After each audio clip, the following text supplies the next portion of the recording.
نحمده ونصلي على رسوله الكريم اما بعد اعوذ بالله من الشیطان الرجیم بسم اللہ الرحمن الرحیم ممبر رسول پہ جلوہ افروز مناظر اہل سنت حضرت علامہ قاری صدیق احمد جوہرپوری صاحب علماء کرام شعراء اسلام اور میرے پیارے عزیزی جنتی بھائیوں السلام علیکم ورحمۃ اللہ۔ سب سے پہلے تو میں آپ کو مبارکباد دیتا ہوں کہ آپ نے ایک نہایت خوبصورت جلسہ سجایا ہے اور جس جوش سے آپ اس جلسے میں حصہ لے رہے ہیں واقعی میں قابل مبارکباد جی آج بہت سالوں کے بعد مناظر اہل سنت کو اپنے اس رنگ میں سننے کا موقع ملا اور الحمدللہ شعر اپنی شعر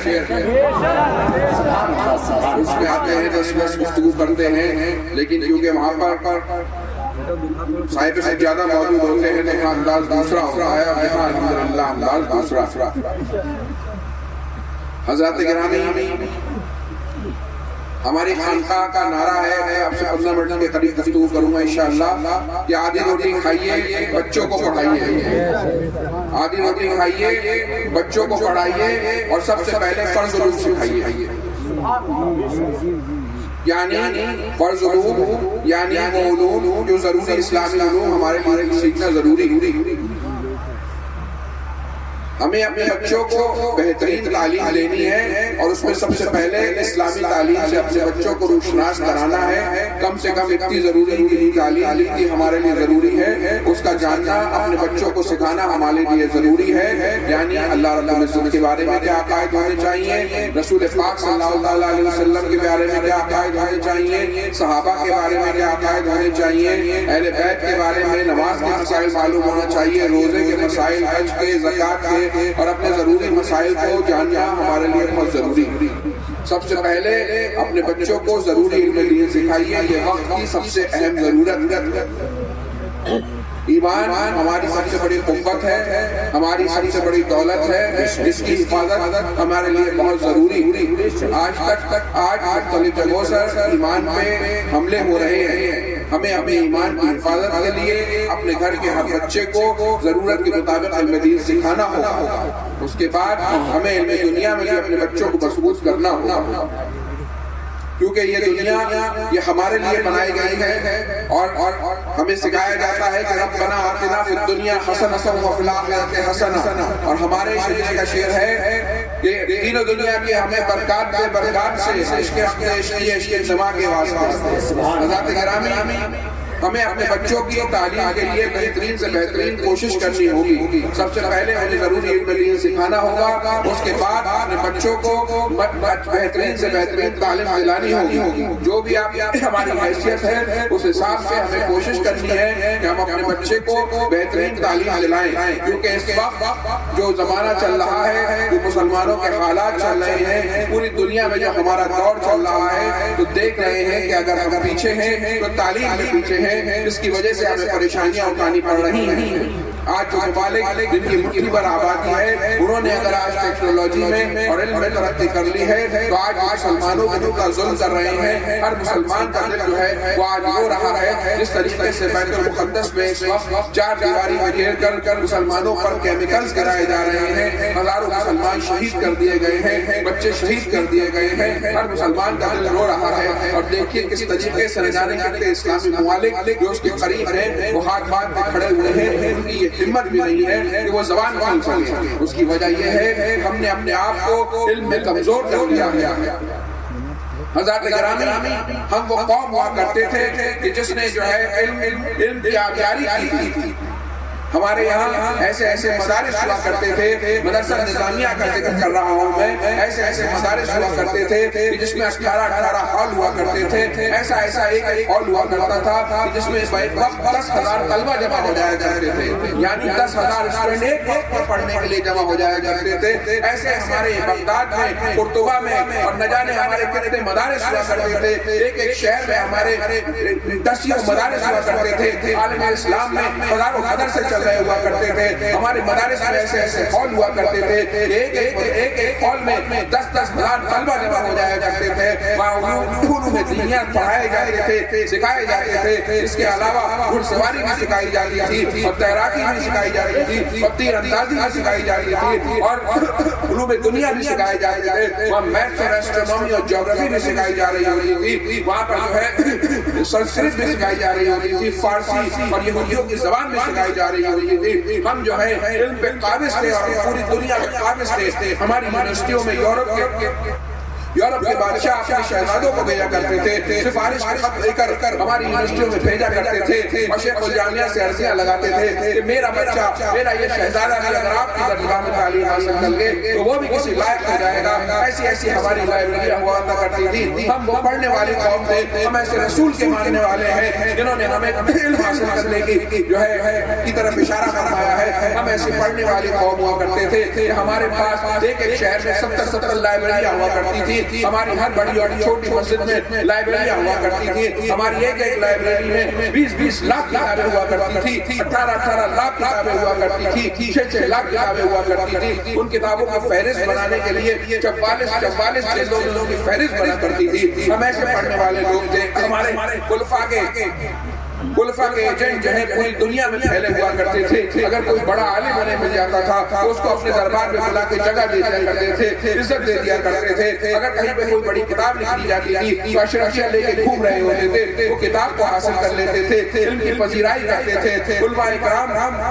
علماء کرام کو سونے سے تول دیا جاتا تھا. ہم نے علم کا دامن آورا ہوا تھا اور ہم پوری دنیا میں حکومت کر رہے تھے. پھر ہم سے علم کے راستے سے ہم دور ہوتے چلے گئے, اور آج ہمارا حال دیکھ رہے ہیں کہ ہمارا حال کیا ہے. حضرات گرامی, آج ہمارے بھائی جو ہے وہ اس طریقے سے ان سے ظلم ہو رہا ہے, اور نہ جانے کتنی سلطنتیں پڑوس میں ہیں لیکن وہ کچھ کر نہیں پا رہی ہیں. اس کی ایک تو ایمان کی کمزوری ہے, اور دوسری بات جو ہے وہ یہ ہے کہ ہم نے علم کے دامن کو چھوڑ دیا ہے. ہم زمانے کے ساتھ نہیں چلے, ہم دینی علوم کے ساتھ اپنے دنیاوی علوم دونوں چیزوں میں ہی ہم کمزور ہو گئے. آج وہ قوم جو کہ ایک نہایت ظالم قوم ہے, وہ اس طریقے کا ظلم کر رہی ہے کہ خود ہی قوم کے افراد پوری دنیا میں مظاہرے کر رہے ہیں کہ اب اس ظلم کو بند کر دو. اب آنکھوں سے دیکھا نہیں جاتا ہے, لیکن کیونکہ اس کے پاس جو ہے ٹیکنالوجی کی طاقت ہے, اس لیے وہ اپنے ظلم پہ بڑھتی چلی جا رہی ہے. لیکن انشاءاللہ قریب وہ اپنے کیفر کردار سے پہنچیں گے. اللہ رب العزت اس کا حساب فرمائے گا. لیکن مسلمانوں کی یہ ڈیوٹی ہے, سب سے پہلے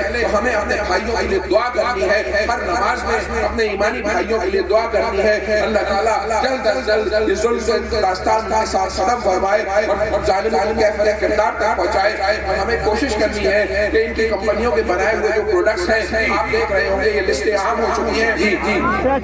جہاں ہو ہمیں ان پروڈکٹ سے بچنا ہے. آپ یہ دیکھیں, ہمیں کیا ہم اتنا بھی نہیں کر سکتے کہ اپنے بچوں کے جن ہمارے بچوں پہ بم گرایا جا رہا ہے ان کی شکلیں آپ کر لیں اور یہ سوچ لیں کہ وہ بچہ جو ہے میرے اس فلسطینی بھائی کا بچہ نہیں بلکہ وہ میری بیٹی ہے, وہ میرا بیٹا ہے. ہم 2 منٹ کے لیے اس کا خیال نہیں کر سکتے اور ہم ان کے پروڈکٹس کا بائیکاٹ نہیں کر سکتے. حضرات گرامی یقین جانیے, ریسرچ بتاتی ہے کہ جو ان کے پروڈکٹ سے بائیکاٹ کیے جاتے ہیں اسے ان سے بہت نقصان ہوتا ہے. اور حضرات گرامی, اگر ہم کسی طریقے سے کوئی مدد پہنچا سکیں فلسطین کی ایمبیسی کے ذریعے تو ہمیں اپنے بھائیوں کو مدد بھی پہنچانی ہے. ہمارے ملک نے بھی آفیشلی اپنے بھائیوں کو مدد پہنچائی ہے, ہمیں بھی کوشش کرنی چاہیے. اس کے علاوہ میں آپ سے کہنا چاہتا ہوں کہ وہ قومیں دنیا میں بقا پاتی ہیں, وہ قومیں زندہ رہتی ہیں جو نافع ہوتی ہیں, یعنی فائدہ دینے والی قومیں ہوا کرتی ہیں. تو ہمیں فائدہ دینے والا بننا ہے. ہمیں صرف تعداد میں زیادہ نہیں ہونا ہے, ہمیں صرف کوانٹٹی میں زیادہ نہیں ہونا ہے, بلکہ ہمیں کوالٹی میں بھی زیادہ ہونا ہے. وقت جو ہے ہمارا بہت قیمتی سرمایہ ہے. میرے استاد گرامی اسکول میں فرمایا کرتے تھے, this time you are wasting the time and the time will come when the time will waste you. اس وقت تم وقت کو برباد کر رہے ہو, ایک وقت وہ آئے گا وقت تمہیں برباد کر دے گا. حضرات گرامی اس جملے کو پکڑ لیجیے, وقت کو ہمیں بہت اہمیت دینی ہے, ہمیں اپنے وقت کو برباد نہیں کرنا ہے. ایک مسلمان کا وقت جو ہے بہت ہی اہم جو ہے اس کا سرمایہ ہوا کرتا ہے. ہمیں اپنے وقت کے ایک منٹ کو حساب رکھنا ہے, ہمیں اپنے قوم کو تیار کرنا ہے, ہمیں اپنے آنے والی نسلوں کو تیار کرنا ہے. سب سے پہلے ضروری علم دین سکھانا ہے, اس کے بعد ہمیں علوم دنیا میں اپنے بچوں کو بہترین پڑھانا ہے. ہمیں اس وقت اپنے ڈاکٹروں کی ضرورت ہے. ہمیں اپنے بہترین ڈاکٹروں کی ضرورت ہے، اپنے اسپتالوں کی ضرورت ہے، اپنے وکیلوں کی ضرورت ہے۔ آج ہماری مساجد اور مدارس کے کیس ہوتے ہیں تو وہ بھی جو بڑی بڑی ہماری مسجدوں کے کیس چل رہے ہیں وہ بھی دوسری قوم کے لوگ لڑ رہے ہیں، ہم ان پہ کتنا بھروسہ کر سکتے ہیں؟ ہمارے پاس اپنے دینی بھائی ایسے ہونے چاہیے جو وکالت بھی پڑھے، جو سائنٹسٹ بھی بنے، جو لیڈرشپ بھی کریں، جو بزنس بھی چلائیں، جن کے پاس خود کے میڈیا ہاؤس بھی ہو، جو اچھے بہترین تاجر بھی ہو۔ ہمیں دنیا میں طاقت حاصل کرنی ہے، دنیا میں وہی قوم ترقی کر پاتی ہے جو دنیا میں نفع بخش ہوا کرتی ہے، جو ٹیکنالوجی اور زمانے کے ساتھ چلا چلتی ہے۔ لیکن حضرات گرامی، یہ دنیاوی طاقت حاصل کرنی ہے، دنیاوی علوم حاصل کرنے ہیں، سب سے پہلے ہمیں اپنے آپ کو دین اسلام میں مضبوط کرنا ہوگا، رسول پاک صلی اللہ تعالیٰ علیہ وسلم کا سچا غلام بننا ہوگا۔ جو لوگ رسول پاک کی تعلیمات پر عمل نہیں کرتے اور دنیاوی اگر علوم کو حاصل کر لیتے ہیں تو اسی طریقے سے ظلم کرتے ہیں، اس طریقے سے ہمارے بھائیوں سے ظلم ہو رہا ہے۔ اور ہمیں جو ہے بازباز بننا ہوگا،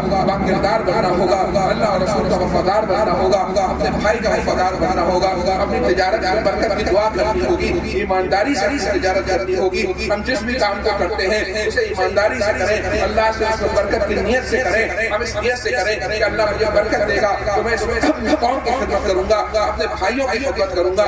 ہمیں یہ چھوٹی چھوٹی بیماریاں نہیں کرنی ہے۔ آپ دیکھیے کہ آج جو لوگ امریکہ میں بیٹھے ہوئے پانچ مالک ہوتے ہیں، کولڈ ڈرنک بناتے ہیں، ان کی کولڈ ڈرنک جو ہے ایک گاؤں میں بھی مل رہی ہوتی ہے، ہندوستان کے اور نیپال کے اور افریقہ میں۔ کیسا انہوں نے اپنا مینجمنٹ تیار کر لیا ہے کہ ان کا پروڈکٹ پوری دنیا میں بک رہا ہے۔ ہمارے پروڈکٹس نہیں ترقی کر پاتے، اگر ہم بھی محنت کریں، ہم بھی اچھے طریقے سے۔ حضرات گرامی، رسول پاک صلی اللہ تعالیٰ علیہ وسلم کے صحابہ میں حضرت عثمان غنی اور حضرت عبد الرحمن بن عوف، یہ دو عظیم صحابہ ہیں جن کو جنت کا پروانہ بھی ملا ہوا ہے، جو عشرہ مبشرہ میں بھی ہیں اور جو مدینہ شریف کے سب سے بڑے تاجر ہیں، اسلام کی اکنامی کی خدمت بھی کر رہے ہیں۔ حضرات گرامی، اپنے بزنس کو بہت مضبوط کریے، اپنے بچے کو تعلیم میں بہت مضبوط کریے، اپنے بچوں کو آفیسر بنانے کی کوشش کریے، ڈاکٹر بنانے کی کوشش کریے، سائنٹسٹ بنانے کی کوشش کریے، میڈیا پہ اپنا قبضہ کریے، وکالت کا قبضہ کریے، اپنے بچوں کو جج بنانے کی کوشش کریے، اپنے اسپتال ہونے کی ضرورت ہے، اپنے بزنس ہونے کی ضرورت ہے۔ جب ہم کسی ملک کی ضرورت بن جاتے ہیں، اپنے آپ کو ایسا بنا لو تو ملک کی ضرورت بنو، تاکہ اپنے مدارس کی حفاظت کر سکو، اپنی مساجد کی حفاظت کر سکو، اپنی خانقاہوں کی حفاظت کر سکو، اپنی جان و مال عزت و آبرو کی حفاظت کر سکو۔ اگر آپ کوئی ناموس رسالت کے لیے کھڑا ہوتا ہے تو اسے جیل میں ڈال دیا جاتا ہے، تو ہمارے پاس ایسے بڑے وکیل اور ایسے تاجر نہیں ہوتے ہیں جو باہر نکل کے آئے اور اس کو چھڑانے کی کوشش کریں۔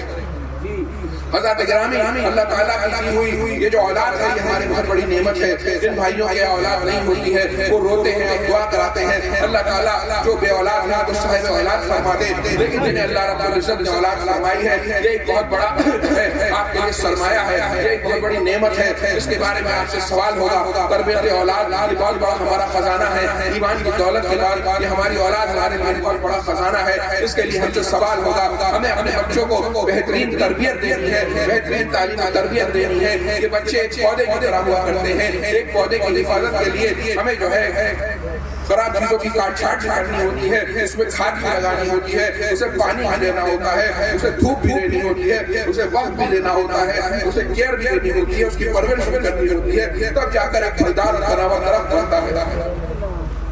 بچے پیدا کر کے چھوڑ دینا یہ کوئی عقل مندی کی بات نہیں ہے، بلکہ ایک ایک بچے میں ہمارا دھیان ہوگا۔ اللہ رب العزت سے ہماری قوم کو نہ جانے کتنے نوجوان افراد، ہمیں ہر فرد کو اپنے قوم کی طاقت بنانا ہوگا، ہمیں اپنے بچوں پہ دھیان دینا ہوگا، ہمیں اور ہمارے گھر والوں کو اپنے بچوں پہ دھیان دینا ہوگا۔ ایک ایک بچے کی اس طریقے سے ذہنی تربیت کرنی ہوگی کہ اللہ اور رسول کا سچا غلام بن جائے، دینی علوم میں جو ہے مضبوط ہو جائے، دنیاوی علوم میں مضبوط ہو جائے، اور وہ قوم کا ایک سرمایہ ہو اور قوم کے لیے باعث افتخار ہو۔ حضرات گرامی، آج ہم دیکھتے ہیں کہ ہمارے بھائی جو ہیں اپنے بچوں پر دھیان نہیں دے رہے ہیں، صبح کلب سے آئے اس کے بعد دوستوں کے ساتھ بیٹھ کے گپے مار رہے ہیں، تھوڑا بہت دوستوں سے ملنا چلو چلتا ہے، لیکن 5-6 گھنٹے ڈھابوں میں اپنا وقت گزار دیتے ہیں، اور ہم سوچتے ہیں اس سے کہ عورتوں کی ضروری ہے کہ وہ بچے پال کے بڑے کر دیں۔ جب بچوں کو پالنے کا وقت ہوتا ہے ہم اس وقت اس پہ نظر نہیں رکھتے ہیں، پھر ایک وہ وقت آتا ہے کہ بچے بڑے ہو جاتے ہیں، پھر انہیں ہماری ضرورت نہیں رہتی ہے، پھر فون آتے ہیں کہ آج ہمیں پریشان کر رہے ہیں، ہمیں گالیاں دے رہے ہیں، بھائی کا دشمن بنا ہوا ہے، ذرا ذرا سا زمین کے لیے ایک دوسرے کے خون کے پیاسے بنے ہوئے ہیں۔ ہیں, ہماری باتیں نہیں سن رہے ہیں, شراب و جوئے میں لگ گئے ہیں. حضرات گرامی, میں آپ کو پہلی بات تو میں نے آپ کو تعلیم بتائی, سب سے پہلے تو علوم دینیہ کی بتائی, پھر دنیاوی تعلیم بتائی, پھر میں آپ کو تربیت اولاد کے لیے بتاتا ہوں کہ ہمیں اپنے بچوں کی بہترین تربیت کرنی ہے. ہمارا ایک بچہ جو ہے یہ ہمارا نگینہ ہے, یہ ہمارے لیے سونے اور چاندی اور ہیرے سے زیادہ بہترین ہے. ہم ایسی قوم اپنے پیچھے چھوڑ کے جائیں کہ ہمارے جانے کے بعد ہمارے پاس افتخار ہو, ہمارے لیے سال ثواب کرے. ہمیں اپنے گھر کے ماحول کو دینی بنانا ہوگا. ہم اپنے گھروں کے ماحول کو دینی بنانے کی کوشش کرنی ہوگی. ہمیں خود بھی دینی مزاج پیدا کرنا ہوگا, اپنے گھر میں بھی دینی مزاج پیدا کرنا ہوگا, اپنے معاشرے میں بھی دینی مزاج پیدا کرنا ہوگا.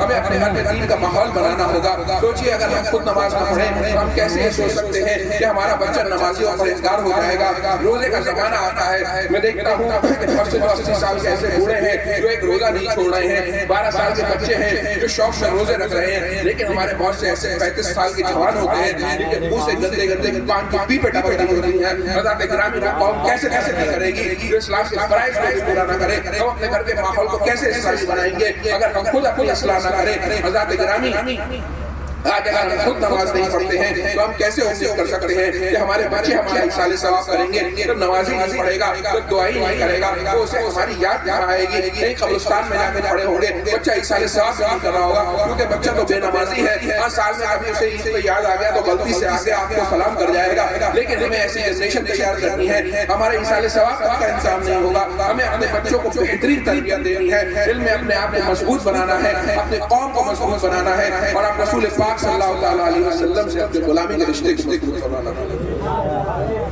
ہمیں ان سے ایسے نہیں سیکھنا ہے جو یہ کہتے ہیں کہ رسول پاک صلی اللہ علیہ وسلم کو دیوار پیچھے گائے نہیں ہے, یا ایسے محبت کرو یا ایسے مانو جیسے گاؤں کے کسی چودھری کو ماننا ہے. ہمیں تو اولیاء اکرام سے سیکھنا ہے, ہمیں تو صحابہ اکرام سے رسول پاک کا علم سیکھنا ہے. میں صحابہ اکرام کے چند واقعات آپ کے سامنے پیش کرتا ہوں. حضرت عبداللہ بن مسعود ہیں, یہ ایک صحابی ہیں, ان کو دھوکے سے کفار قید کر لیتے ہیں. جنگ بدر ہو چکی ہے, بہت کفار جو ہیں ناراض رہتے ہوئے ہیں, ان کا بہت نقصان ہو چکا ہے. کفار کے صف اول کے لوگوں کو مسلمانوں نے کیفر کردار تک پہنچا دیا ہے, بدلہ لینے کی ہر طریقے سے کوشش کی جا رہی ہے. صحابہ کرام کو دھوکے سے تبلیغ اسلام کے لیے بلایا جاتا ہے, لیکن ان کے ساتھ دھوکہ کیا جاتا ہے, انہیں قتل کر دیا جاتا ہے. دو صحابہ کرام کو قید کر کے مکہ میں لے جایا جاتا ہے. حضرت زید بن حارثہ ہیں, آج انہیں سولی چڑھائی جا رہی ہے. مکہ کے کفار جہاں ہیں مزے لے رہے ہیں, آج دیکھنے آئے ہیں کہ رسول پاک صلی اللہ علیہ وسلم کے صحابی کو آج ہم سولی چڑھائیں گے, ہم مزے لیں گے.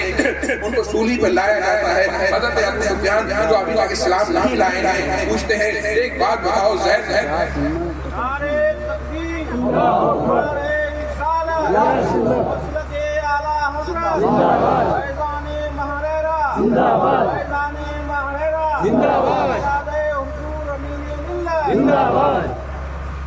ایک بات بتاؤ زید, آج تمہیں سولی پہ چڑھایا جانے والا ہے. تھوڑی دیر بعد میں تم سے پوچھنا چاہتا ہوں, اگر آج تمہاری جگہ تمہارے محمد یہاں ہوتے تو تمہیں کیسا لگتا؟ اب یہ ایمان افروز جواب سنیے. حضرت زید فرماتے ہیں, سنو اے ابو سفیان, تم یہ پوچھتے ہو کہ اگر میری جگہ میرے آقا صلی اللہ علیہ وسلم ہوتے تو مجھے کیسا لگتا؟ وہ اپنے یہاں آرام سے بیٹھے ہو اور ان کے پاؤں میں ایک کانٹا نہ چڑھ جائے, اس سے بہتر ہے کہ زید سولی پہ چڑھ جائے. مجھے یہ بہتر لگتا ہے.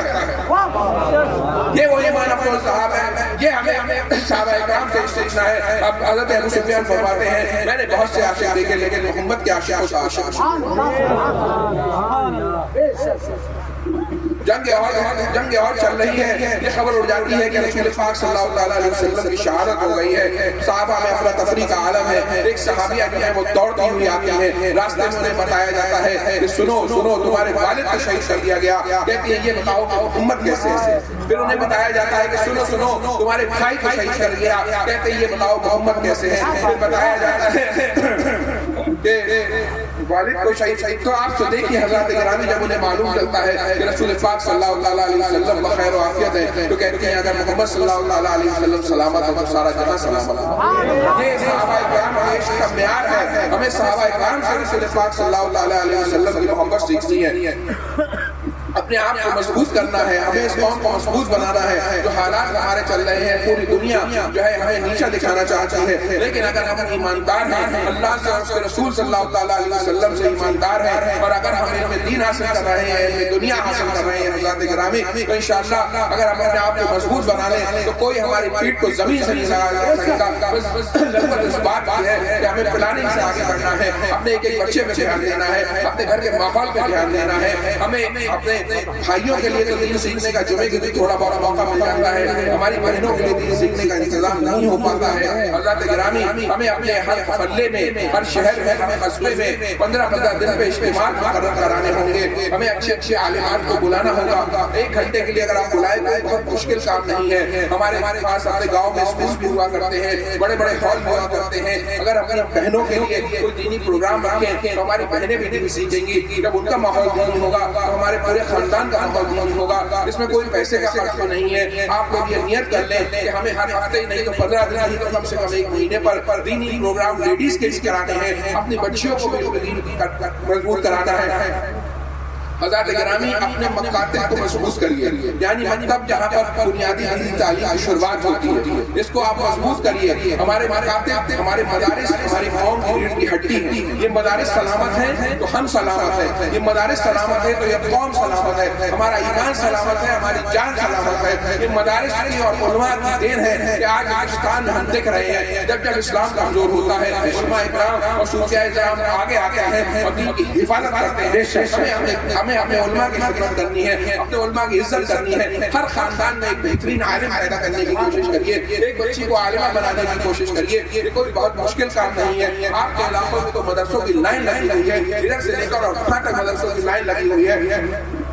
اپنے بچوں کو بہترین سے بہترین عالم دین بنائیے. جب علم دین کی روشنی ہمارے یہاں ہوگی، اگر ایک بچہ عالم دین ہو جائے گا تو پورے خاندان کو لے کر چلے گا. کوئی اس کا بھائی کا ڈاکٹر ہوگا، انجینئر ہوگا، سائنٹسٹ ہوگا، وہ سب کی قیادت کرے گا اور پورا خاندان معاشرہ اسلامی طور سے آگے بڑھے گا. اپنے گھروں میں دین ماحول پیدا کریے، اپنے بچوں کو بہترین سے بہترین عالم دین بنائیے اور اپنی طرف سے جو بھی ہو سکتا ہے اپنے قوم کی خدمت کرنے کی کوشش کریے. ہر آدمی ایک دوسرے کو آگے بڑھانے کی کوشش کرے. تھوڑا تھوڑا ہم ایک دوسرے کے ساتھ لگائیں، تھوڑا تھوڑا آگے بڑھانے کی کوشش کریں. خود نہیں پڑھ پائے، چچزاد بھائی کا بچہ اگر پڑھ رہا ہے، وہ کمزور ہے تو اس کو پڑھا دیں. وہ فضاد بہن کی بچی پڑھ رہی ہے، وہ اس کو پڑھا دیں، اس کی مدد کریں. اپنے علماء کی عزت کریں، ائمہ اکرام کی عزت کریں. اور حضرات گرامی، آج کل دین میں مختلف طریقے کے فتنے نکلے ہوئے ہیں. آج کل صحابہ اکرام پر انگلیاں اٹھائی جاتی ہیں. میں آپ سے یہ کہنا چاہتا ہوں کہ ہمیں صحابہ سے بھی محبت کرنی ہے، پہلے بیت سے محبت کرنی ہے. اگر سے پہلے بیت سے محبت کی اور صحابہ کے بارے میں دل میں کمی رکھی تو بھی تمہارا کام مکمل نہیں ہوگا. اگر صحابہ کے مستحق اگر پہلے بیت سے دل میں وہ رکھی تب بھی تمہارا کام مکمل نہیں ہوگا. ہمیں صحابہ سے بھی محبت کرنی ہے، پہلے بیت سے محبت کرنی ہے. صحابہ اکرام نے بہت قربانیاں دی ہیں تب جا کے اسلام اس طریقے سے پہنچا ہے. رسول پاک صلی اللہ تعالیٰ علیہ وسلم کے ساتھ ساتھ مارکے میں شامل ہوئے ہیں، اسلام نے نیو رکھی ہے. یہ صحابہ اکرام اسلام کے قلعے کے لیے مضبوط دیواریں ہیں، وہ اینٹیں ہیں کہ اگر ایک اینٹ کو بھی کسی نے کمزور کرنے کی کوشش کی تو تمام امت مسلمہ کو اس کی حفاظت کرنی چاہیے. جہاں اگر ایک صحابی کو بھی انگلی اٹھائی جائے گی تو برداشت نہیں کی جائے گی. ہمیں صحابہ اکرام کی ناموس کی حفاظت کرنی ہے، کیونکہ اگر کسی بھی صحابی کو کمزور کیا گیا تو اسلام کا قلعہ کمزور ہو جائے گا. ہمیں صحابہ اکرام سے محبت کرنی ہے. یہ چند باتیں ہیں جو میں آپ سے عرض کرنا چاہتا تھا. الحمدللہ حضور مناظر اہل سنت بھی یہاں موجود ہیں. آپ سب بہت خوش قسمت ہیں اور نوجوانوں کو مبارکباد دینا چاہتا ہوں جنہوں نے آج آپ کے اس قصبے میں، اس گاؤں میں اتنے بڑے عالم کو بلایا، بہترین شعراء اعظام کو بلایا اور آپ کے جلسے میں آپ کا جوش اور رونق دیکھنے کے لائق ہے. اللہ تعالیٰ آپ کے اس جلسے کو قبول فرمائے، غلطیوں کو معاف فرمائے. استغفر اللہ رب العالمین. السلام علیکم ورحمۃ اللہ وبرکاتہ.